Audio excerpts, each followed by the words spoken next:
Mambo vipi watazamaji wa Nyumba ya Simulizi? Matumaini yangu wote ni wazima wa afya. Karibuni tena kutazama simulizi hii nzuri ya kusisimua inayohusu binti aliyelazimishwa na wanakijiji aolewe na kiumbe cha ajabu ili kijiji chao kipate mvua. Hii ni sehemu ya kwanza ya simulizi hii. Kabla ya kuanza, naomba subscribe kwenye channel hii, like, comment kisha share kwa marafiki zako. Tuanze sasa. Mama mmoja mjane aliishi katika kijiji kidogo pembezoni mwa milima, akiwa na mabinti zake wawili waliokuwa tegemeo lake pekee duniani. Binti wa kwanza aliitwa Sasa, mwenye miaka 25, na wa pili alikuwa Soso, mwenye miaka 21. Ingawa walizaliwa na mama mmoja, walikuwa na tabia mbili zinazotofautiana kama usiku na mchana. Mama yao mara nyingi alijiuliza ni kwa namna gani watoto waliolelewa kwenye nyumba moja wangeweza kuwa tofauti kiasi hicho. Soso, mtoto wa pili, alikuwa msichana mnyenyekevu, mchapakazi na mwenye moyo wa kujali. Alikuwa na tabia ya kutamka, "Mama usijali, nitafanya," bila hata kuulizwa mara ya pili. Akiamka asubuhi, alikuwa wa kwanza kushika ndoo na kwenda kisimani, wa kwanza kuchukua koleo kwenda shambani, na wa kwanza kuandaa chakula cha familia. Hakuwahi kulalamika, hata pale uchovu ulipomlemea. Tabia yake ilimfanya apendwe na watu wengi kijijini, kwani alikuwa na tabasamu la kudumu na upole ulioingia moyoni mwa kila aliyekutana naye. Lakini dada yake Sasa alikuwa tofauti kabisa. Alijiona mkubwa, mzuri na mwenye haki ya kufanyiwa kila kitu. Hakuwa anapenda kufanya kazi za nyumbani, wala kushika jembe shambani. Mara nyingi mama yao alipomuomba kusaidia, Sasa alijibu kwa sauti ya kukasirika, "Mbona kuna Soso? Kila siku yeye ndio anafanya, si aendelee tu?" Hakuwahi kuona aibu kwa kuwaacha mama yake na mdogo wake wakihangaika, ili hali yeye alikaa kivulini akisuka nywele au kujiangalia kwenye kioo.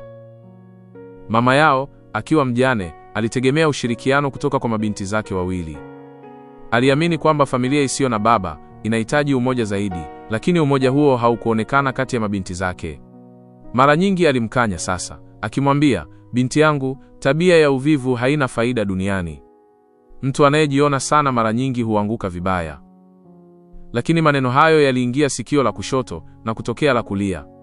Sasa hakuwahi kumsikiliza mama yake, na mara nyingine alijibu kwa kejeli, "Mama, kila mtu ana maisha yake. Usinifananishe na Soso, yeye anapenda tabu, mimi sipendi." Soso, licha ya maneno ya dada yake kumuumiza, hakuwahi kuonyesha kinyongo. Mara nyingi alijifanya kusikia kimya kimya, kisha angeendelea na kazi zake kana kwamba hakuna kilichotokea. Safari ya kwenda shambani asubuhi ilimwacha na maumivu makubwa, si kwa uchovu tu, bali kwa kuona kuwa dada yake hakuthamini kujitolea kwake. Lakini moyo wake wa upole ulimfanya astahimili na kuendelea kusaidia mama yao bila kulalamika. Kila alipomwangalia mama yao akihangaika, aliapa moyoni kuwa hatamwacha azidi kuteseka. Mama yao mara nyingi alikaa nje ya nyumba jioni, akitazama jua likizama huku akifikiria mustakabali wa binti zake. Alitamani kuona Sasa akibadilika, akijifunza kuwa ndugu ni nguzo ya familia.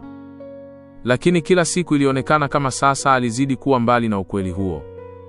Aliishi maisha ya kujiona na kutotaka kugusa kazi yoyote ya familia. Wakati mwingine mama alimuita Soso pembeni na kumwambia kwa huzuni, "Binti yangu, najua unafanya mengi. Najua uchovu ulionao, lakini shikilia tu. Hata kama dada yako haoni, Mungu anaona." Soso alikuwa anakubali kimya kimya, akimkumbatia mama yake kwa upole.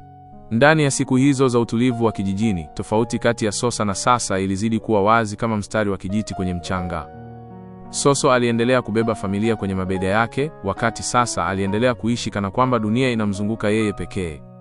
Na kwa mama yao, hii ilikuwa mzigo mzito uliojaa wasiwasi na maumivu yasiyoisha. Lakini asijue kuwa tabia hizi ndogondogo za kila siku, zisizoonekana kuwa na madhara, ndizo zilikuwa zinaandaa hatima kubwa ya familia yao, hatima ambayo ingetikisa maisha yao milele. Mwaka mmoja ukame ulitanda kijijini kwao. Maisha yalianza kubadilika kwa kasi ambayo haijawahi kushuhudiwa.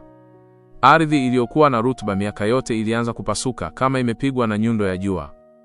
Mashamba yaliyokuwa na mazao ya kijani yalisimama kimya. Mahindi yakainama yakionekana kama yanatafuta msaada usiokuwepo. Mihogo ikakauka shimoni, na hata mikorosho iliyokuwa fahari ya kijiji ilianza kupoteza majani yake moja baada ya jingine. Kila siku hali ilizidi kuwa mbaya.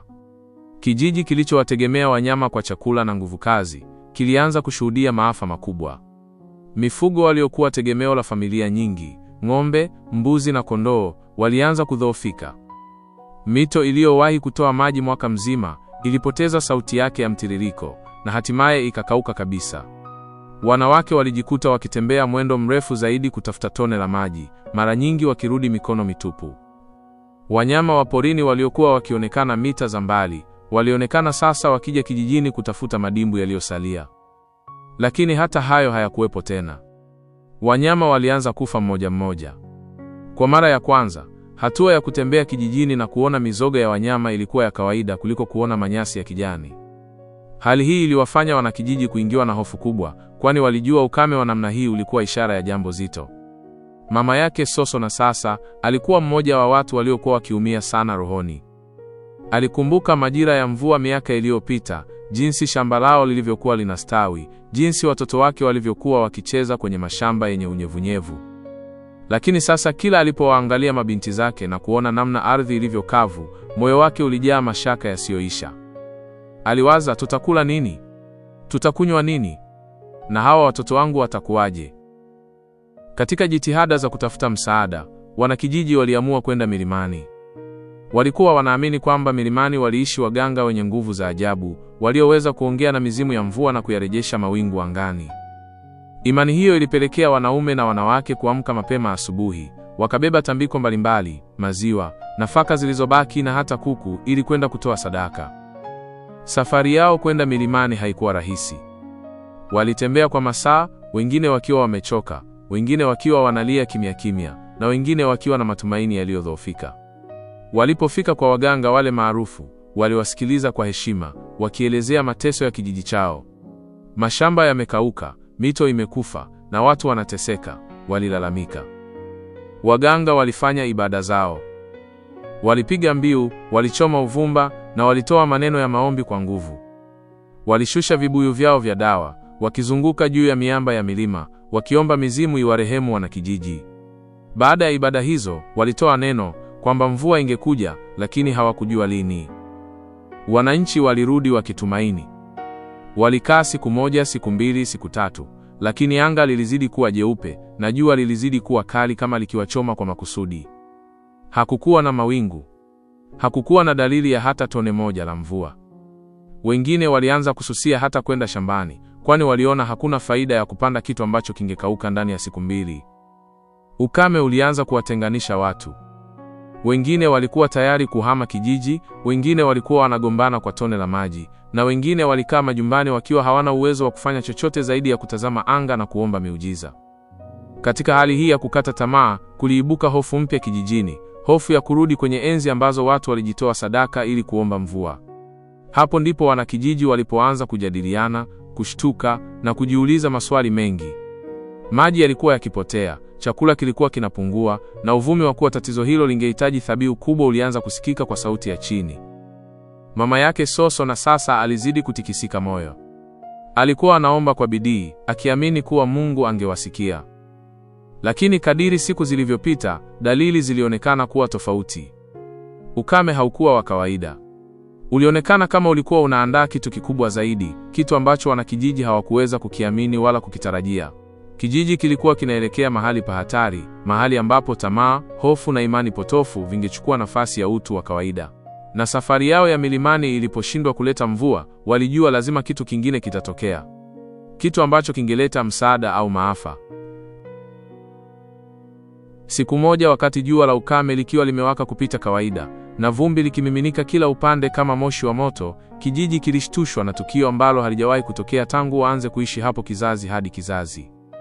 Watoto waliokuwa wakicheza kwa kuchora mistari ardhini walikimbia wakipiga kelele, akina mama waliokuwa wakitwanga wakasimama kwa hofu, na wanaume waliokuwa wakibeba ndoo tupu za maji waligeuka kwa mshangao. Kelele za tahadhari zilienea haraka. Kuna kiumbe! Kuna kitu hatujawahi kuona! Kutoka msitu uliokauka, alitokea kiumbe wa kutisha, mwenye mwili wa binadamu lakini kichwa cha nyoka. Ngozi yake ilikuwa imefunikwa na magamba makubwa, yaliyong'aa kama chuma kilichopakwa mafuta. Macho yake yalikuwa mekundu yakimetameta kama yamejaa moto wa ndani. Miguuni alikuwa na miguu ya binadamu, lakini mikono yake ilikuwa na makucha marefu, yaliyofanana na kucha za mnyamapori aliyezoea kuwinda usiku.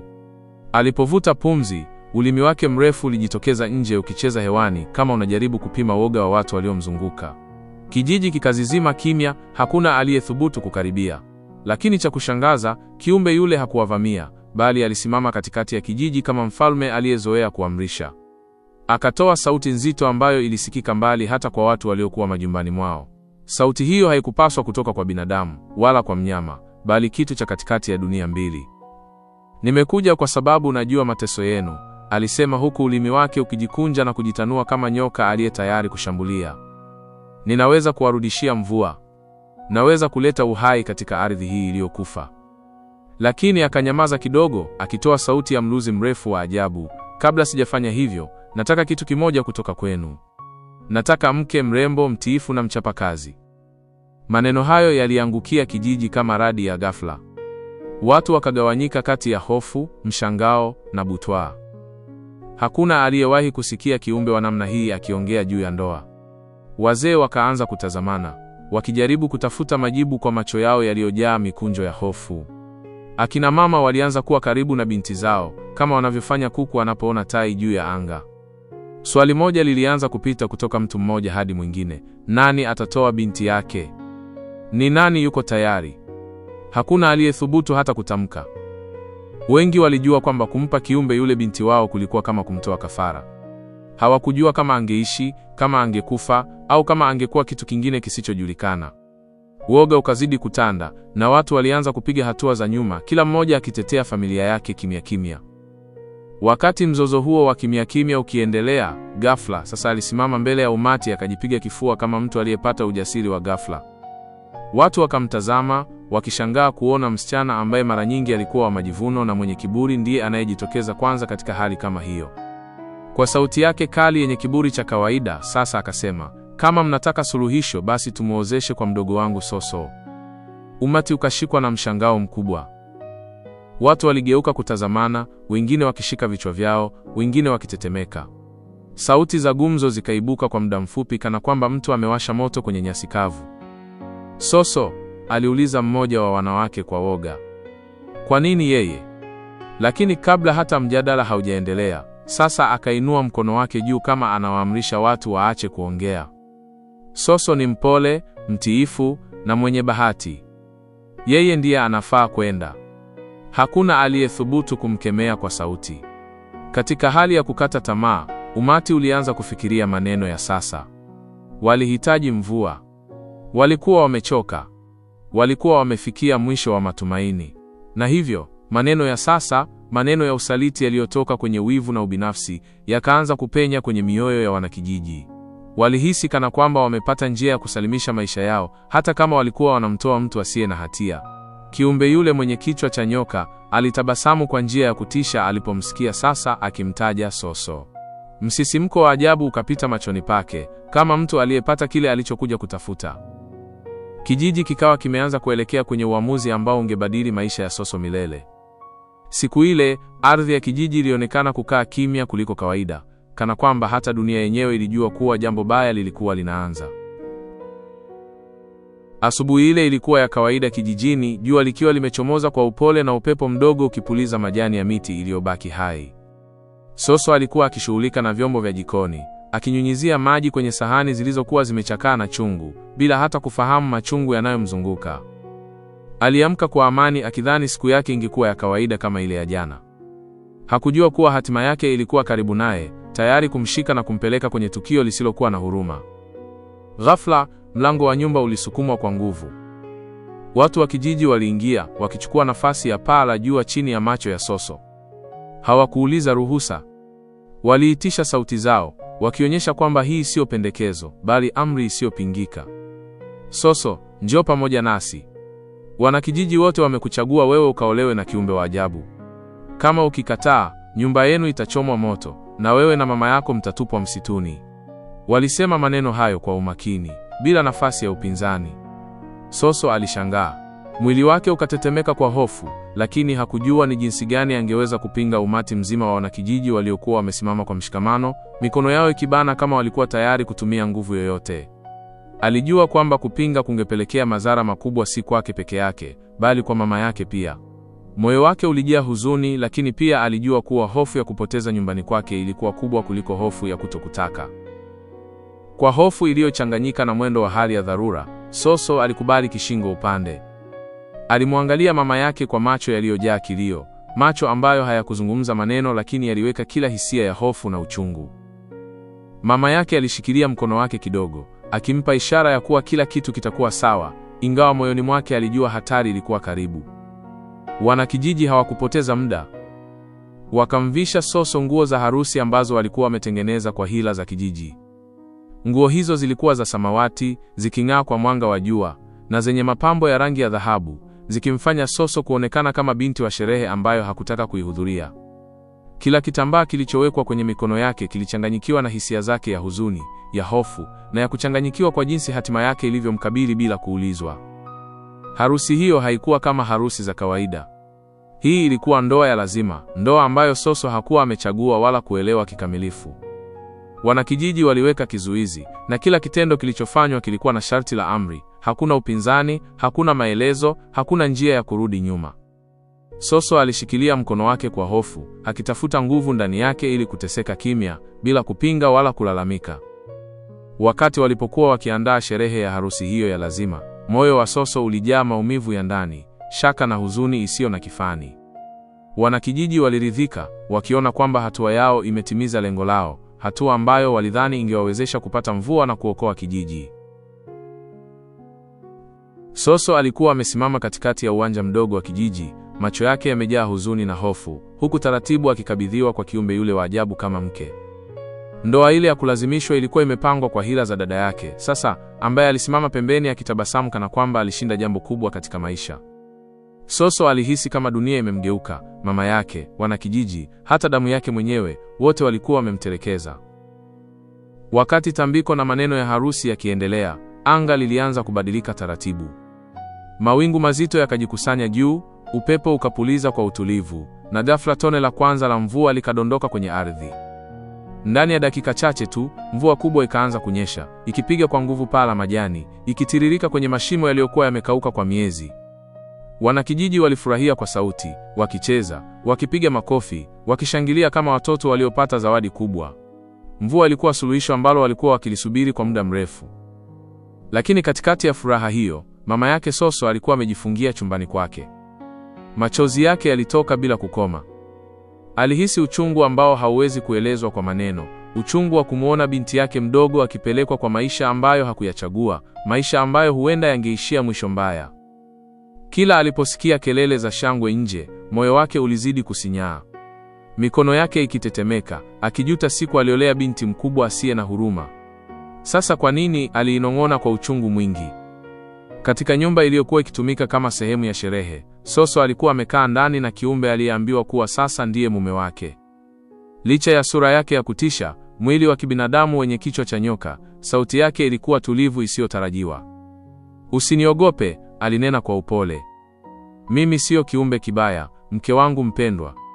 Lakini maneno hayo hayakupenya kabisa kwenye moyo wa Soso. Hofu ilikuwa imemkumbatia kama kivuli kisichotoka.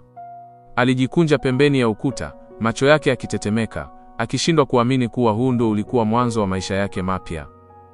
Akasimama kimya na kugeuka kuelekea dirishani.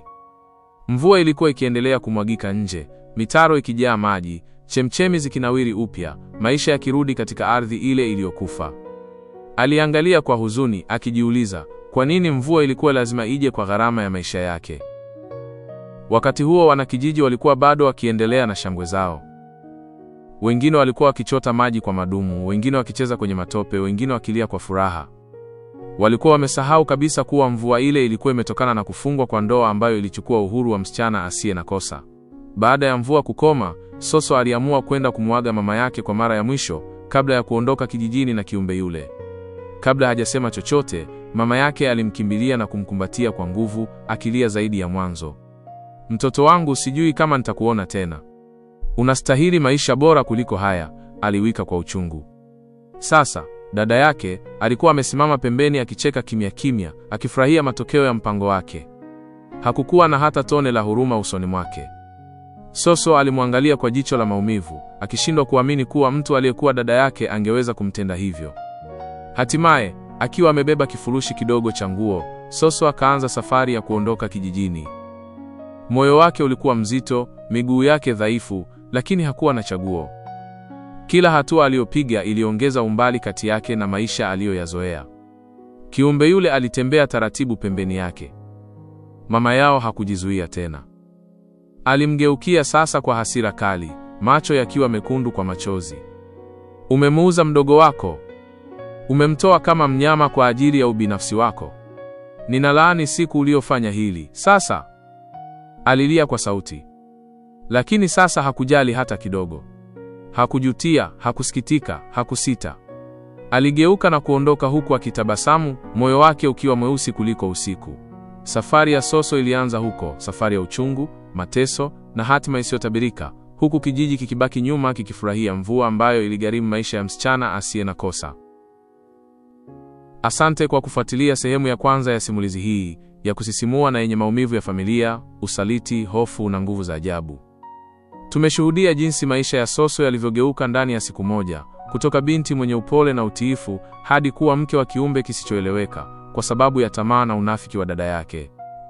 Tumewaona wanakijiji wakishangilia mvua iliyonyesha bila kujua kuwa furaha yao imejengwa juu ya machozi na mateso ya binti asiye na hatia. Tumeshuhudia jinsi mama alivyovunjika moyo na jinsi laana yake ilivyomkumba sasa, ambaye bado anaamini hakukosea. Na sasa safari ya Soso inaanza kuelekea maisha mapya, yenye siri nyingi, hofu nyingi zaidi, na majibu ambayo hajawahi kuyatafuta. Hii ilikuwa mwisho wa sehemu ya kwanza, lakini safari ya Soso na mume wake wa ajabu ndio kwanza inaanza. Usikose sehemu ya pili, ambapo ukweli utaanza kujitokeza mmoja baada ya mwingine.